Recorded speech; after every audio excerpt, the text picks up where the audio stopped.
happy ko, isigaw ka, iban ka tatay, kailangan sila sa sapa. Paborito ni Gaga na lugar na anuan. So guys, let's check what's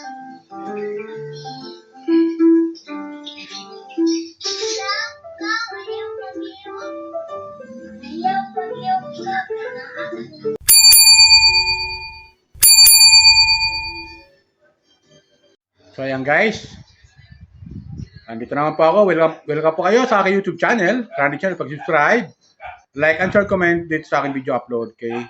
Itong upload ko ay isa ito sa mga hinahanga nating bata na kung saan itong batang ito ay mayroong alagang kalabaw at tayo mismong nanonood ay nag-aalangan tayo mga viewers. Kahit ako, nag-aalangan ako bilang isang viewers, bilang isang magulang na rin, ay nag-aalangan tayo na baka anong gawin ng kalabaw sa bata, mga viewers ko. Ngunit kakaiba itong ating mapapanood dahil sobrang bait nung alaga niyang kalabaw dito sa bata. Di ba mga viewers? Sobrang bait nung kalabaw dito sa bata. At talagang sobrang mahal nung bata yung alaga niyang kalabaw dahil kinukuha pa niya ng pagkain ng mga damo para may makain. Pagtapos noon, nakuha niya na, tatawagin niya yung kalabaw, sabay takbo, lalapit sa kanya, mga viewers ko. So ganoon silang dalawa bilang magkaibigan. Kaya masabi natin ang kaibigan talaga minsan, lalo pag hayop ang kaibigan, alagaan talaga natin at mamahalin din tayo niyan ng tapat. Tulad niyan, yung kalabaw, ang laki ng pakinabang niya mga viewers ko. Alam niyo naman, ang mga sinaunang panahon, na yan ang ginagamit na panghanap buhay. Wala pa naman yung mga struktura para sa sakahan. Malaki ang pakinabang ng kalabaw. Pag-aararo, tapos ginagawang sasakyan. Kung malayo-layo yung papasyalan mo o pupuntahan mo, sakyan mo lang yung kalabaw, ayun, makakarating ka na sa pupuntahan mo. Di ba? So, ito, may papakita ko sa inyo kung gaano kabait itong bata na si Jewel Daong sa kanyang alagang kalabaw. Okay, mga viewers ko? Pakita ko lang sa inyo, sobrang sweet nilang dalawa. Di ba? Pero pinaka maganda dyan, gabay pa rin ng magulang kailangan kasi mahirap na. Ang hayop talaga kahit anong gawin, hayop yan mga viewers ko. Pero ganun pa man, subok na natin kasi ang kalabaw. Talagang sobrang bait. Huwag mo lang siyang sasaktan lagi. Talagang mamahalin ka rin niya. Halagaan ka rin niya bilang amo niya. Ganon ang kalabaw mga viewers. Ito panoorin natin, kumuha ko ng video clip. Sana magustuhan nyo, panoorin nyo.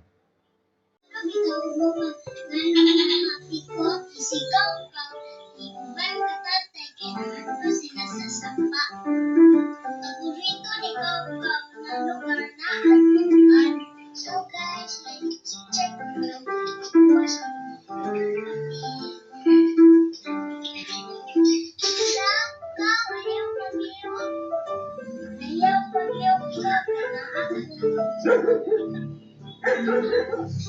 Cepat nakakakulimpyo ka kapag kaligo. Naman ako ang bata.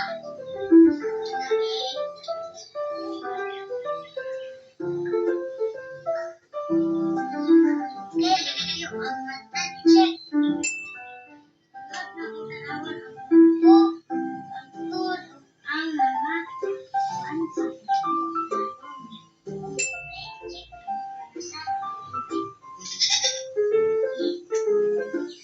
Ay sa kawan, tanawon na kayo ng liyan kung nagani ba o pita. Okay, yung cute. Kay kawan, kay sungay. And then, ining ulo, nag-nakaungkol sa unahin. Check. Hugad-hugad kay basing pita. Kaya na ako, be. Uy, chika, yung balangga. Ako, kay Nico, ni chiksa na ako, pang.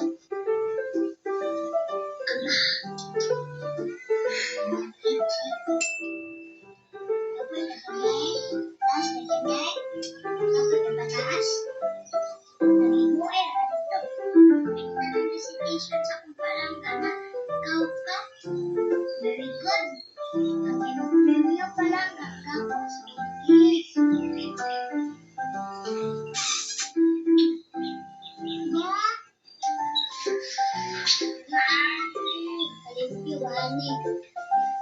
Kalabaw sa Mindanao, ang BFF ang kwento nila pinusuan ng netizens. Ito ang amazing friendship nila.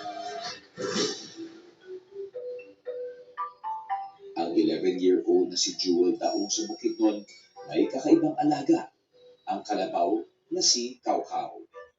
Sa tuwing nagkakasama kami, masaya ako kasi mabait si Kaukaw na kalabaw.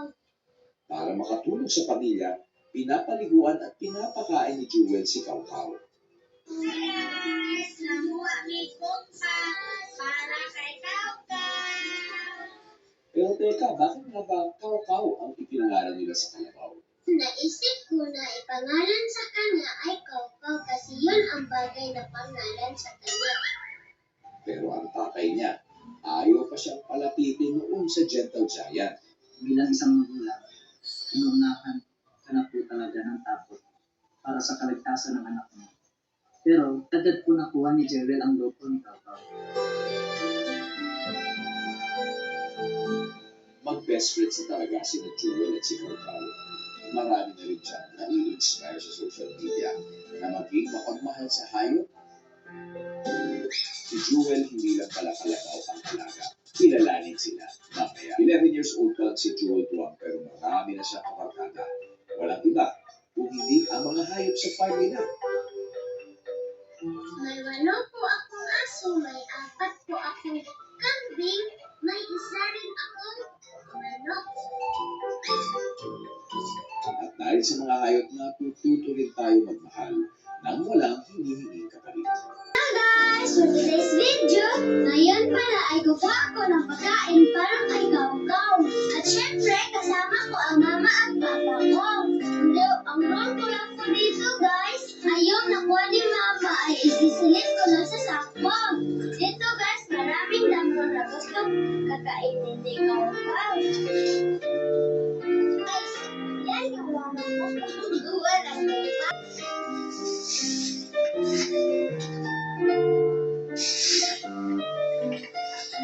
Check guys, matutuwa na naman yung best friend mo na si Kaukaw dito.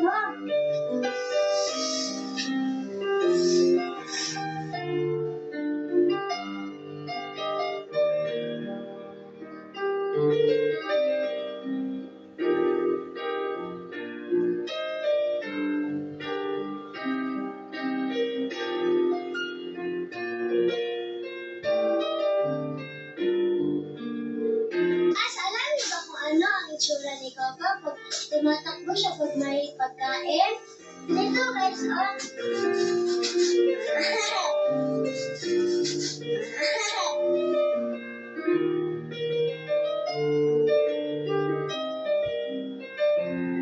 Guys, tapos na po kami kumuha ng finished product para kay Kaukaw ni Mama at ni Papa.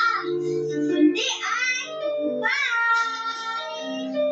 So ngayon, matutuwa na yung best friend ko pag uwi ko dito. Kasi marami akong product sa kanya.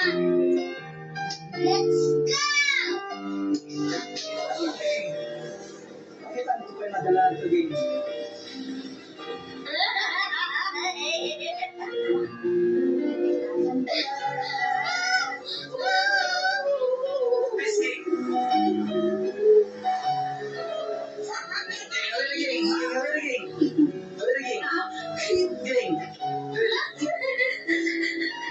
Christmas daging anak.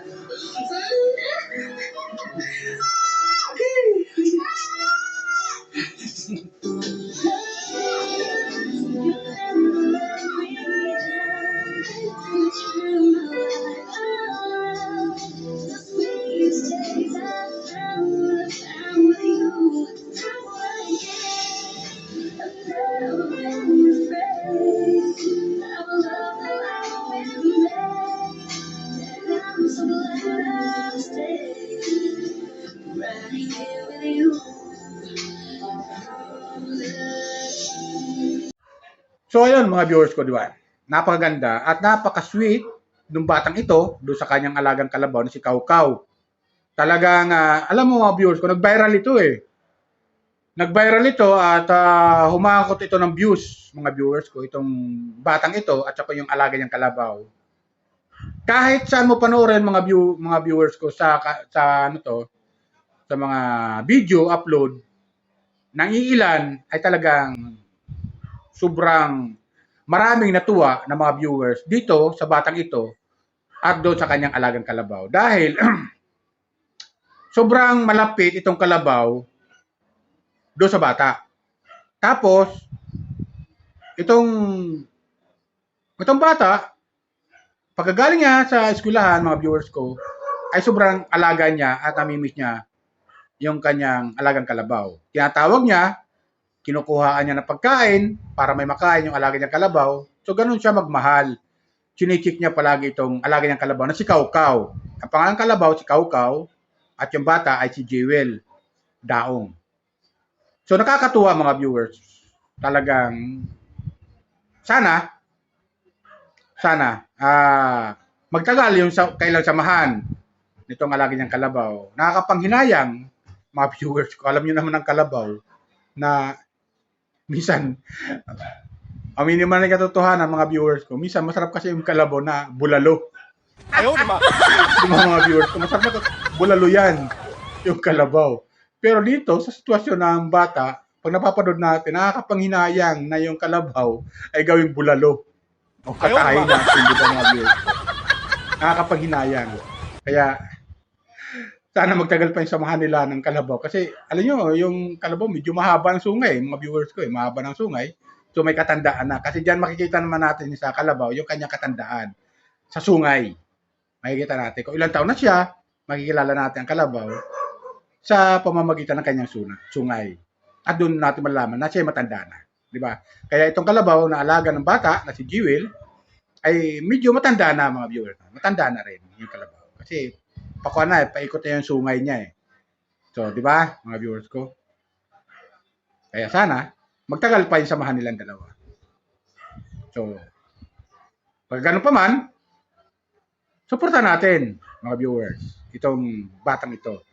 At dun sa aking mga upload video dito, sa aking upload mga viewers ko, maglalambing lang sana ako, baka po pwede naman din na makalabisan sa inyo, baka pwede naman pakisubscribe naman po ito sa aking video upload na ito. Patungkol ito sa bata at yung alaga niyang kalabaw. Okay? Pakisubscribe na rin, mga viewers ko. Sana magustuhan po. Okay? Yun lang po. Bye. Ingat po lagi. Pagpalain po tayo ng pumay kapal.